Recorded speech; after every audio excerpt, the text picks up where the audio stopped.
Let's begin. All right. Hello, Amber. Would you go ahead and introduce yourself? Okay, I am Amber McKee. I graduated from Washington State University a year ahead of Sean. I'm in athletic training, and now I work in the physical therapy world. So, yeah. Wonderful. All right. So today I have a few questions with you about evidence-based practice. First off, what is kind of your definition of evidence-based practice? So, my definition of evidence based practice is taking into account the patients, their injury, and then the best evidence out there in terms of how to handle the injury, how to handle situations. So, basically, it's just taking into account the individual, the environment, and the best literature that's available, and incorporating that into your treatment and rehab and plan of action, I guess. Awesome. So, how do you feel, kind of working as a PTA, how do you feel that you utilize evidence-based practice when you're working with these patients? I think it really kind of depends day to day.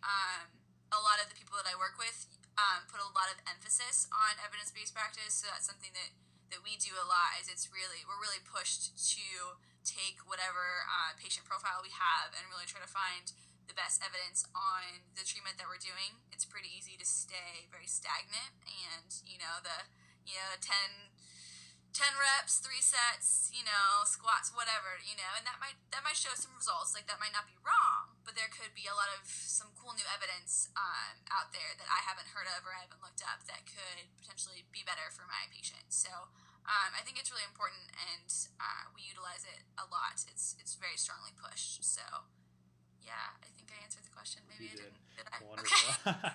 Wonderful. How do you feel prepared to practice evidence-based practice? So, what in your past or any sort of education have you had that you feel readies you in that regard?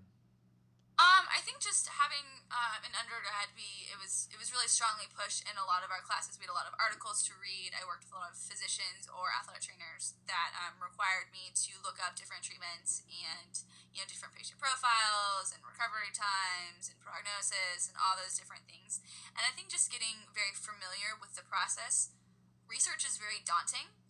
So if you're not comfortable searching things, if you're not comfortable with the search engines, it's a very scary prospect, and I think that's hindering a lot of people if they don't understand how the search engines work, because they're actually really great and you can get a lot of really cool information and find a lot of really neat things, but if you don't know how to work it, it gets very complicated and very stressful. So I found that just a lot of the classes that I've taken that required us to do the really boring things of go find an article and read the Yep. article and critically appraise the article.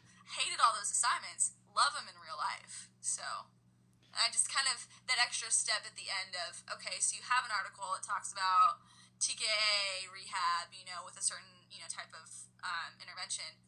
So what do I do with it? So who does this apply to? Where can I incorporate this? I think that piece is missing a lot in a lot of education settings.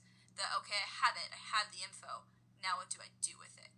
Type thing. Wonderful. And then just kind of you answered this a little bit earlier, but how much experience do you have with evidence-based practice?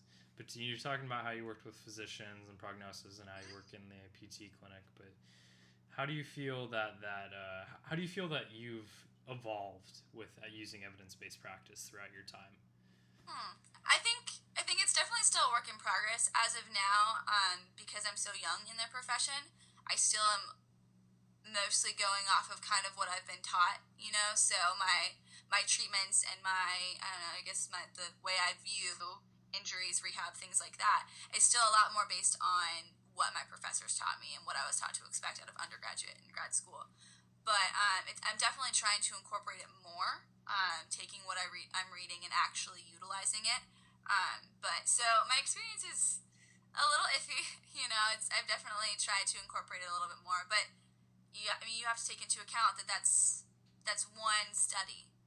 That's one study in a sea of studies on a sea of people. And does that really work for your patient? So I'm still kind of working on my ability to read those articles and really figure out how to incorporate what they found into my rehab. Because it's not always a linear fit. It's not always going to directly correlate to what I'm researching. I do a lot of stuff with like pediatrics, and that's it's a really hard field to do research on, just because obviously they're children, so doing studies on that is a lot more difficult. So I might find something on a certain type of CP, and then my patient has something different, but I might still be able to kind of extract some of that data, but I have to figure out how to extract it and where to apply it. So I'm still working on that. Yep. Awesome. Well, Amber, thank you for your time today. I really appreciate it. Anytime, Sean.